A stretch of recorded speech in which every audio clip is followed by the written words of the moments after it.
me rappelle un petit truc que j'ai vécu il y a quelques années en arrière. Mais je vous la raconterai à la fin. D'abord, je vais vous raconter cette histoire. C'est monsieur et madame Martin. Ils ont une fille, Sophie. Sophie, elle est petite, elle a 4 ans. Ils habitent en banlieue lyonnaise. Cette histoire se passe la veille du 14 juillet, où il va y avoir le feu d'artifice. Monsieur Martin, malheureusement, ne pourra pas être présent au feu d'artifice ni au bal, parce qu'il a des impératifs au niveau du travail et il doit se rendre à Paris. Alors sa femme prend la voiture avec la petite Sophie et l'accompagne au TGV. Monsieur Martin prend le train et il va se rendre à sa fameuse réunion. Madame Martin reprend la voiture et rentre à la maison. Elle fait sa petite journée tranquillou, tout se passe bien, tout va bien. La petite Sophie est dans sa chambre, elle s'amuse. C'est magnifique. Il faut dire que c'est un couple très soudé. Ils s'occupent très très bien de leur petite. Ça lui fait d'ailleurs bizarre à Madame Martin que son mari ne soit pas là. Surtout pour le 14 juillet, feu d'artifice. La petite Sophie, elle a bien compris qu'il y allait avoir un feu d'artifice et qu'il y allait avoir un bal. Et elle veut aller danser au bal. Maman, maman, moi je veux danser, je veux aller au bal. Maman, maman, moi je veux voir le feu d'artifice. J'espère que je fais bien la petite. Et maman, oui, oui, oui, nous allons y aller, oui, oui. Même si au fond d'elle, elle n'est pas très ravie d'y aller toute seule finalement. Elle aurait adoré y aller avec son mari. Mais c'est comme ça. Du coup, il va falloir aller se préparer pour aller au feu d'artifice et au bal. Elles montent toutes les deux dans la voiture. Elles prennent la route. Il fait encore un jour, mais le soleil est quand même assez bas. Elles habitent donc en banlieue lyonnaise, un petit village un peu reculé. Et leur maison est située à l'orée d'une forêt un petit peu isolée aussi. Elles prennent le chemin, elles sortent, elles traversent le village. Et elles roulent en direction de Lyon. Et Madame Martin regarde sur le côté du côté passager. Et elle constate qu'elle a oublié son sac. Oh oh, mince. Elle regarde partout, elle s'arrête, elle se met sur le bas-côté. Elle cherche. Et non, il n'y a pas son sac à main. Mais comment elle a pu oublier son sac à main? Ça faisait 15 minutes qu'elle le roulait. Mais je peux pas aller à la fête parce que elle va me demander, ma petite, une sucrerie, un gâteau, une boisson et je n'ai pas d'argent. Puis c'est surtout que j'ai pas mes papiers sur moi. Alors elle réfléchit à peine 10 secondes et elle décide de faire demi-tour. Maman, pourquoi tu fais demi-tour? Écoute, maman a fait une bêtise. J'ai oublié le sac à main. Et tu sais très bien que sans mon sac à main, je ne pourrais pas acheter quelque chose pour toi. Ah non, non, non, maman, je veux manger une friandise. Alors ça tombe très bien, on retourne à la maison. Et les voilà, elles font demi-tour et elles repartent. Elles reprennent le chemin arrière. Il faut dire que ce soir-là, à la tombée de la nuit, il y a un brouillard épais qui est de plus en plus pressant. Alors du coup, Madame Martin roule doucement. Et arrivée à l'entrée de son village, elle voit une silhouette toute noire. Elle donne un petit coup de volant parce que la silhouette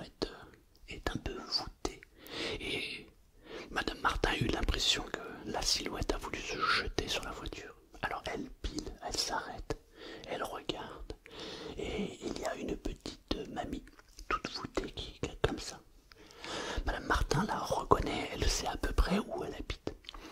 Elle habite elle aussi à l'orée de la fenêtre, de la forêt, pardon, mais de l'autre côté. De l'autre côté du village. Elle s'arrête. Mais qu'est-ce que vous faites là toute seule? Et la dame ne répond pas.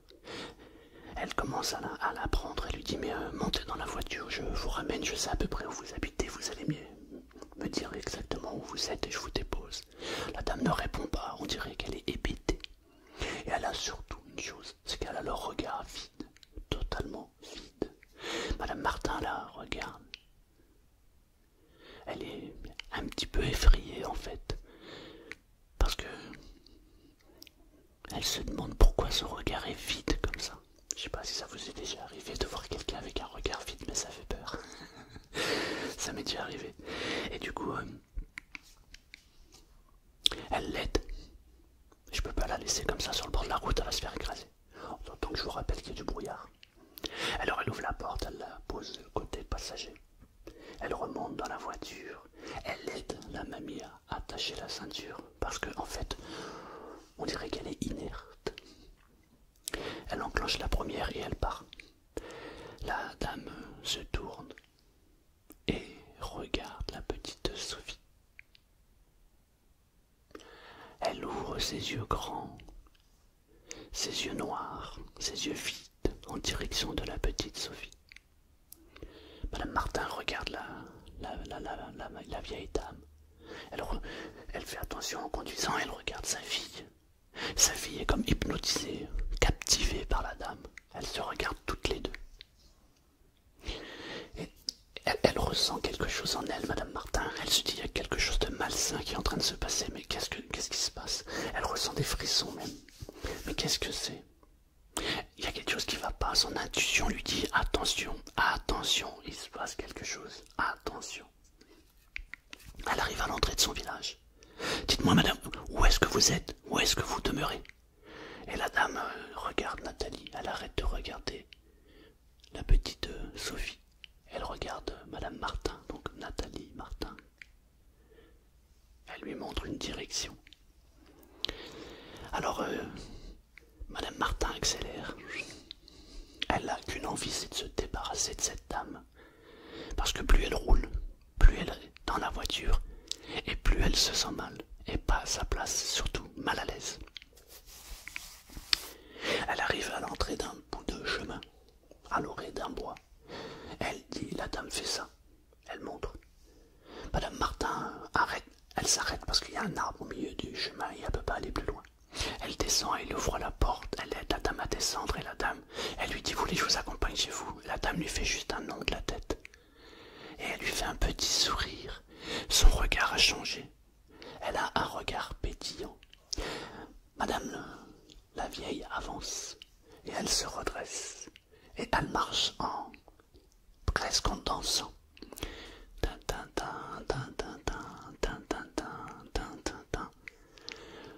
Madame Martin est très étonnée. Elle regarde sa fille. Sa fille a le regard vide, totalement vide. Le regard livide. Et elle voit la vieille danser en avançant d'un pas sûr. Waouh, waouh.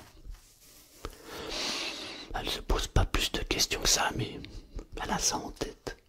Elle remonte dans la voiture, elle fait demi-tour et elle retourne chez elle. Tu m'attends Sophie, hein, je vais chercher le sac à main. Et la petite reste bouche bée, les yeux hagards, les yeux dans le vide. Là, Sophie, elle est prise d'une frayeur. Elle ouvre la porte arrière, elle regarde sa petite. Sophie, Sophie, Sophie, qu'est-ce qu'il y a? Elle détache la petite, elle rentre dans la maison avec la petite dans ses bras. Elle rentre, elle la pose sur le canapé. Elle la regarde. Mais Sophie, Sophie, Sophie? Elle est en panique. Elle comprend qu'il se passe quelque chose. On aurait dit que l'âme de la petite Sophie est carrément sortie de son corps. C'est l'impression qu'elle a. Sophie, Sophie, Sophie. Elle ne sait pas quoi faire. Elle se dit mais c'est pas possible, qu'est-ce qu'elle a? Et machinalement, elle prend le téléphone et elle appelle le docteur du village. Elle compose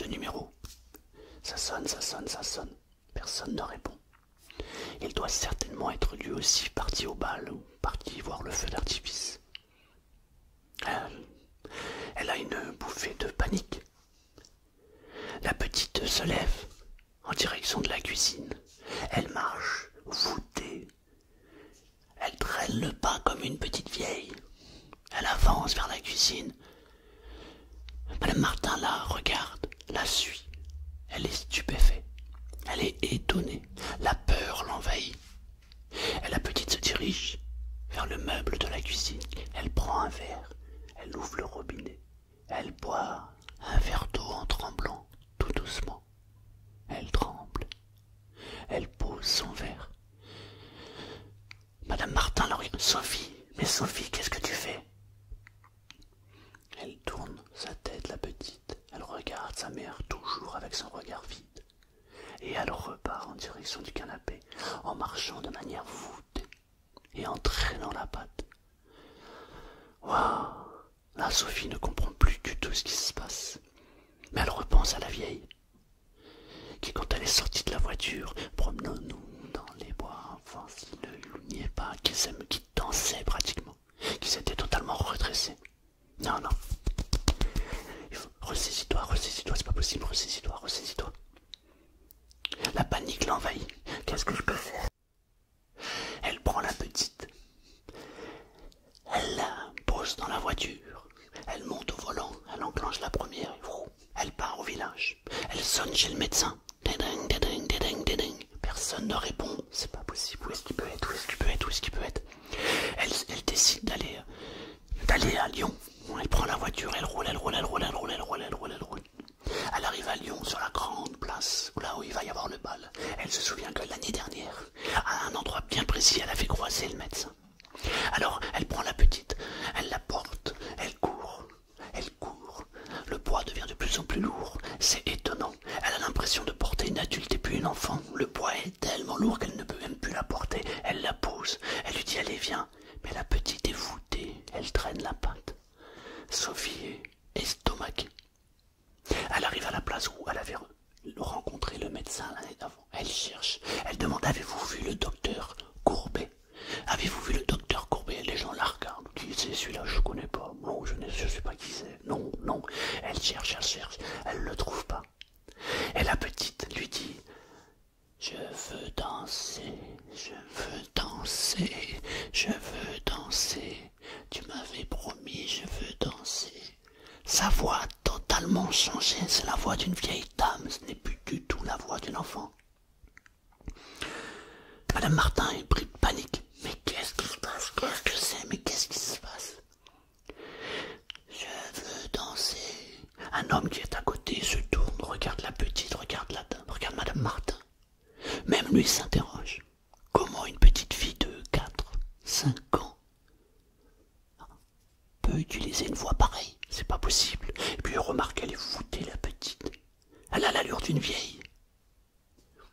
Il regarde. Puis il continue à faire sa petite vie. Madame Martin se dit que c'est pas possible. Elle se dit mais la vieille dans la voiture a fait un transfert de quelque chose, je sais pas quoi, mais il s'est passé quelque chose dans la voiture. Elle reprend la petite, elle use de toutes ses forces, elle la porte. Elle retourne à la voiture, elle la pose sur le siège arrière et elle décide de retourner trouver la petite vieille. Elle roule à vive allure. Elle fait quand même attention parce que je vous rappelle que le brouillard est très très épais. Elle arrive au petit chemin. Le petit chemin qu'il y avait. Elle descend, la route est barrée par l'arbre. Elle dit à la petite, attends-moi, tu m'attends ici. Elle court. Au bout d'un chemin, caché derrière des arbres, il y a une vieille maison. Il y a quelqu'un. Eh oh, il y a quelqu'un. Elle ouvre la porte. Eh oh, il y a quelqu'un. C'est très très vieux, c'est mal entretenu, il y a des toiles d'araignée et de la poussière partout. Elle entend un bruit. Ça vient de derrière. Alors elle avance tout doucement, son cœur bat à 100 km/h. Elle est prise de panique, elle a peur, mais elle pense à sa fille qui est là-bas. Elle sait aussi que c'est en croisant cette vieille qu'il s'est passé quelque chose de bizarre. Il y a quelqu'un, eh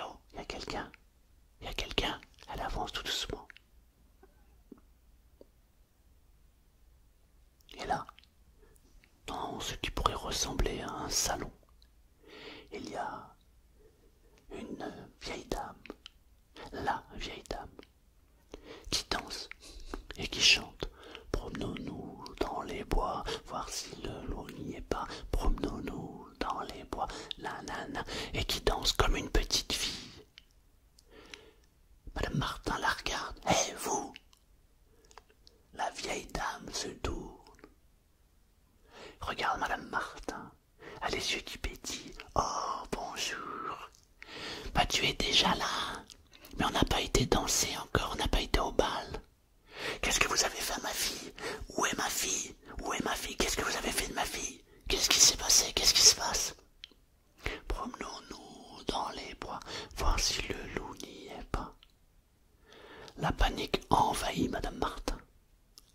Qu'est-ce qui s'est passé? Là, Madame Martin a une colère en elle qui monte. C'est pas possible. Qu'est-ce qu'elle a fait? Elle a toute l'énergie d'une maman en colère qui veut sauver sa fille. Elle s'apprête à se jeter sur la mamie. Elle veut l'étrangler. Elle se dit qu'il se passe quelque chose. Elle est prête à lui sauter dessus quand tout à coup, une petite voix enfantine arrive de derrière elle. Mais alors maman, maman, maman. Madame Martin se tourne.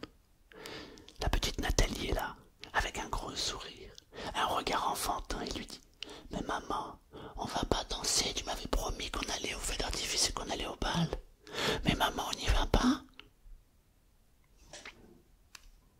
Madame Martin retrouve un petit sourire. Ça, c'est la voix de sa fille. Ça, c'est le regard de sa fille. Et puis maintenant, elle est droite comme une petite fille. Elle se tourne, elle regarde la vieille, et la vieille s'est foutée. Elle regarde Madame Martin avec son regard noir. Oh. Elle ne comprend pas ce qui s'est passé. Ce qu'elle sait, c'est que sa fille est là, derrière elle. Alors, elle se tourne, elle court, elle reprend sa fille dans ses bras. Et elle se met à courir en direction de la voiture. Oui, on va aller au bal. Oui, ma fille, on va au bal. Et le bois est beaucoup plus léger. C'est le bois d'une petite fille normale. Elle attache la petite fille. Et elle fonce vers le bal. On peut déjà entendre au loin le bruit. On peut commencer à voir les feux d'artifice exploser. La petite Sophie est à la fenêtre de la voiture. Maman roule à vive allure et elle peut voir le feu d'artifice. Oh, le rouge. Oh, la belle bleue. Oh, la petite est aux extases. Il y a le feu d'artifice. Elle se gare. Elle porte sa petite fille et la petite fille continue à regarder le feu d'artifice. Waouh, c'est très très beau, maman. Oh, c'est très très beau. Tu m'emmènes au bal maintenant. Et maintenant la petite se retrouve au bal. Il y a l'orchestre qui joue. Et la petite lâche la main de sa maman. Elle va sur la piste de danse. Elle commence à tourner. Promenons-nous dans les bois pour voir si le loup n'y est pas. Et elle chante, et elle chante. Madame Martin regarde sa petite fille. Elle lui tend la main. La petite danse. Elle regarde sa maman. Oh, tu m'avais promis qu'on allait danser. Merci maman, merci maman. Et elle lui saute dans les bras. Waouh. Voilà, fin de l'histoire. Je sais pas ce que vous en avez pensé, mais c'est pas de toute beauté. Alors, il m'est arrivé moi une petite histoire, évidemment, qui n'a rien à voir avec ça, mais ça m'a fait penser à l'autostoppeur. Un jour que j'habitais dans les Alpes de Haute-Provence, il pleuvait des cornes, mais il pleuvait. Et on voyait pratiquement rien. Et il y a un moment où, pour ceux qui connaissent vers Volx, je descends la petite descente et il y a l'embranchement pour aller vers Dauphin. Et là je ralentis parce qu'il y a un mec qui débarque et qui se met au milieu de la voiture comme ça. Et il pleut. Et le mec il a les cheveux complètement, les cheveux trempés. Et il me regarde, il me dit, il fait comme ça. Donc il fait du stop. Je me dis putain, hein, fait chier, hein. il va mouiller les sièges de la voiture, mais il pleut tellement. Je me dis, je suis obligé de le prendre quoi. Alors je me mets sur le côté, il monte. Et je lui dis, tu vas où? Et il me dit, je vais au rond-point de la Brianne, en gros, une dizaine de minutes. Et je passe par là. Donc je lui dis, ok. Je commence à rouler.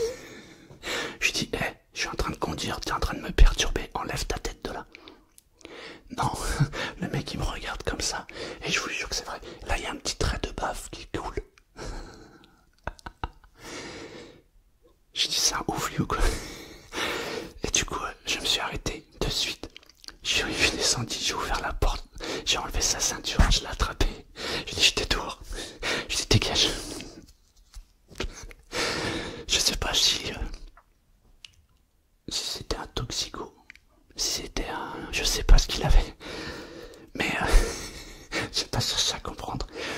Moi j'ai pas pensé à l'histoire de mamie là. Je l'ai sorti direct de la voiture, je lui ai dit tu vas râpier. Il m'a regardé, il m'a dit mais pourquoi? Je lui ai dit t'es trop tapé dans ta tête, je sais pas qui tu es mais repars à pied, laisse-moi tranquille. Je suis remonté dans la voiture et je suis parti. Rien à voir avec l'histoire de la vieille, mais c'était drôle. Enfin pas sur le moment. Voilà, j'espère que cette petite histoire vous a plu. Moi j'adore ce genre d'histoire qui finissent super bien. Parce qu'effectivement l'ambiance et tout ça fait un peu peur, mais ça s'est super bien fini puisque Sophie était revenue. Mais quand même on peut se poser des questions. C'est une histoire vraie, une histoire fausse. Est-ce que ça peut se passer ou pas?